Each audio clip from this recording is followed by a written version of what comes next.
नहीं थी, सोसाइटी गंदी थी और गंदगी के सिवा कुछ मानने को तैयार न थी। इन नौजवानों के ईमान को बड़े सख्त इम्तिहान का सामना करना पड़ा। एक तरफ हुकूमत थी, अहदे और मनसब थे, माल और दौलत की चमक थी, ऐश और इशरत थी, आफियत और सलामती थी। दूसरी तरफ ईमान था, ईमान के तकाज़े थे, इम्तिहान थे, आजमाइशें थी, हुक्मरानों की नाराजगी थी। या अल्लाह, क्या करे, ईमान को छोड़ते हैं तो आखिरत तबाह होती है, ईमान पर कायम रहते हैं तो दुनिया तबाह होती है। ईमान को छोड़ते हैं तो अल्लाह नाराज होता है, ईमान पर कायम रहते हैं तो हुक्मरान नाराज होते हैं। ईमान को छोड़ते हैं तो जहन्नम और इसके अज़ाबों का सामना करना पड़ता है, ईमान पर कायम रहते हैं तो फक्र फक़ार क़हर का सामना करना पड़ता है। बड़ी कश्मकश में पड़ गए, लेकिन जब इन्होंने अज़्म कर लिया तो ईमान मादियत पर गालिब आ गया। ईमानी मंतक ने बुरहानी मंतक को शिकस्त दे दी, दिल ने अकल को चारों शाने चित कर दिया। अल्लाह कहता है, मैं जो दिलों का मालिक हूँ, मैंने जब इनके अज़्म को देखा, इनके जज्बे को देखा, इनके यकीन को देखा तो इन्हें हिदायत में और ज्यादा मजबूत कर दिया और इनके दिलों को सब्र और इस्तिक़ामत अता फरमा दी। वज़िदनाहुम हुदा व रबतना अला क़ुलूबिहिम। जब अल्लाह किसी को हिदायत दे दे और जब अल्लाह किसी को सब्र और हौसला अता फरमा दे तो ऐसा शख्स पहाड़ों से टकरा जाता है, फिरऔन और नमरूदों से भिड़ जाता है, उसके दिल से मासिवा अल्लाह का खौफ निकल जाता है। इन नौजवानों ने भी वक्त के सारे नमरूदों की सारी तरगीबों को और सारी तहरीसों को बारिश से ठुकरा दिया और कहा, रब्बुना रब्बुस समावाति वल अर्ज़ि लन नद'ू मिन दूनिही इलाहन लक़द क़ुलना इज़न शतता।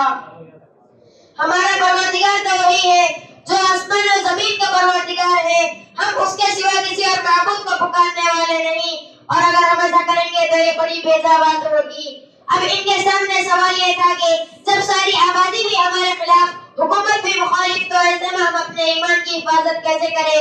अल्लाह ताला की रहमत ने इनकी दस्तगिरी की और इनके दिलों में यकीन डाल लिया कि अल्लाह की जमीन बहुत वसी है, यहाँ नहीं तो कहीं और सही। इन्होंने अपने रिश्तेदारों पर, अपने शहर पर और अपने खानदान पर आखिरी नजर डाली और चल पड़े।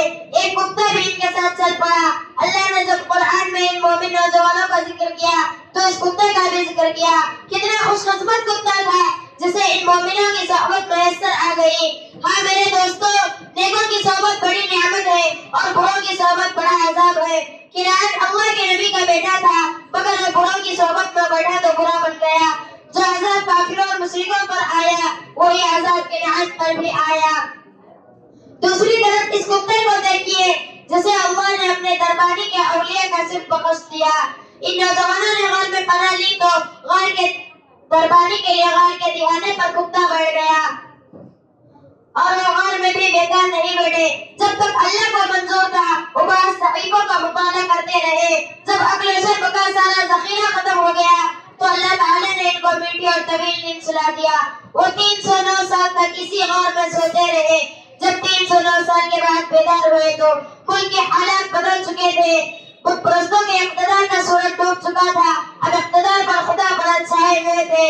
कल के जलावतन आज के हीरो बने हुए थे। लोग इन नौजवानों की तलाश में थे, लेकिन बेदारी के कुछ ही अर्से बाद अल्लाह ताला ने इनको हमेशा के लिए मौत की नींद सुला दिया।